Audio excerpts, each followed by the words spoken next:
બિલકુલ ભાજપ ડરી ગઈ છે અને આગામી ચૂંટણીઓ આવી રહી છે એટલે પોલીસને આગળ કરી રહી છે. પરંતુ આને આમ આદમી પાર્ટીના લગભગ 160થી વધુ કાર્યકર્તાઓ ઉપર પણ એફઆઈઆર થઈ છે. મને લાગે છે કે એને ડર હશે અને એટલે લગભગ મોટાભાગના જિલ્લાઓમાં મારા કાર્યકર્તાઓ ઉપર, અમારા ઉમેદવારો જાહેર થયા એમના ઉપર, બધાના ઉપર ખોટી એફઆઈઆરો થઈ, જેથી કરીને જેલ મારી એની પોતે ચૂંટણી લડી ન શકે, જીતી ન શકે.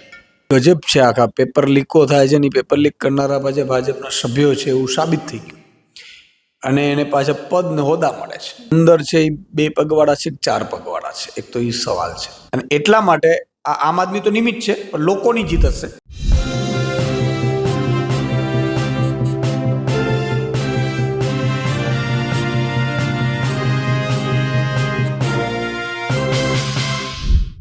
નમસ્કાર, હું છું ચંદ્રિકા પુત્રી નિરાલી અને આપણી સાથે જોડાયા છે આમ આદમી પાર્ટીના પ્રદેશ અધ્યક્ષ ઈસુદાન ગઢવી. તો ઈસુદાનભાઈ, હાલમાં તમને જેલ થઈ, જે પ્રકારે ફરિયાદ નોંધાઈ, શું છે સમગ્ર મામલો? બિલકુલ ભાજપ ડરી ગઈ છે અને આગામી ચૂંટણીઓ આવી રહી છે એટલે પોલીસને આગળ કરી રહી છે. પરંતુ આને આમ આદમી પાર્ટીના લગભગ 160થી વધુ કાર્યકર્તાઓ ઉપર પણ એફઆઈઆર થઈ છે. વિવિધ તબક્કે અને વિવિધ સ્ટ્રેટેજીથી એફઆઈઆરો થઈ રહી છે. એટલે મને લાગે છે કે આમ આદમી પાર્ટી આગામી ચૂંટણીમાં ખૂબ સારું કરવા જઈ રહી છે. એટલે ભાજપને ડર છે કે આ કદાચ કોંગ્રેસથી આગળ ન નીકળી જાય અને એટલા માટે થઈ અને અત્યારે આ બધું ષડયંત્ર થઈ રહ્યું છે. છેલ્લા 3 મહિનામાં આમ આદમી પાર્ટીના ઘણા બધા કાર્યકર્તાઓ ઉપર એફઆઈઆર નોંધાઈ રહી છે, એને લઈને શું કહેવા માંગો છો? બિલકુલ, હું એ જ કહું છું કે તમે જુઓ કે સતત અત્યારે આમ આદમી પાર્ટીને લોકો પસંદ કરી રહ્યા છે. આમ આદમી પાર્ટી અત્યારે લોકોના પોતાની પાર્ટી થઈ ગઈ છે અને આમ જનતાના જે ઉમેદવારો છે, આમ લોકો છે, આમ આદમી છે, એ ચૂંટણીઓ લડી રહ્યા છે આમ આદમી પાર્ટીમાંથી. એટલે આ ચૂંટણીઓમાં એન કેન પ્રમાણે હેરાન કરવું, આ બધી પ્રવૃત્તિઓને લઈને મને લાગે છે કે એને ડર હશે અને એટલે લગભગ મોટાભાગના જિલ્લાઓમાં મારા કાર્યકર્તાઓ ઉપર, અમારા ઉમેદવારો જાહેર થયા એમના ઉપર, બધાના ઉપર ખોટી એફઆઈઆરો થઈ, જેથી કરીને જેલ મારી એની પોતે ચૂંટણી લડી ન શકે, જીતી ન શકે. હાલમાં જ ભાજપમાં પેપર લીકનો જે આરોપી છે તેને યુવા પદ આપવામાં આવ્યું હતું, પ્રમુખ પદ આપવામાં આવ્યું હતું. ત્યારબાદ હવે ચર્ચાઓ થઈ, વિરોધ થયો, પછી હટાવી લેવામાં આવ્યા. શું કહેવા માંગો છો? હું એ જ કહું છું કે આ ગજબ છે. આખા પેપર લીકો થાય છે ને પેપર લીક કરનારા ભાજપના સભ્યો છે એવું સાબિત થઈ ગયું અને એને પાછા પદ ને હોદ્દા મળે છે.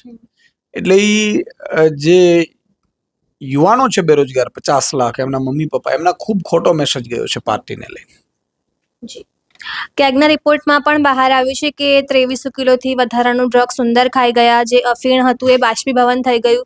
તો લગભગ 144 કિલો જેટલું ડ્રગ્સ છે એ પોલીસ સ્ટેશનમાંથી જ ચોરાઈ ગયું. તમને લાગે છે આનાથી ગૃહમંત્રીની જે કામગીરી છે એના પર પ્રશ્નો ઊભા થતા હોય? હું એવું માનું છું કે આ કઈ રીતે થઈ શકે. ઉંદર છે એ 2 પગવાળા છે, 4 પગવાળા છે, એક તો એ સવાલ છે. બાષ્પીભવન થઈ જવું, એનો અર્થ એ થયો કે પોલીસની જે કામગીરી છે એ શંકાના દાયરામાં છે. અને શંકાના દાયરામાં એટલામાં જ છે કે નેતાઓ શંકાના દાયરામાં હોય તો.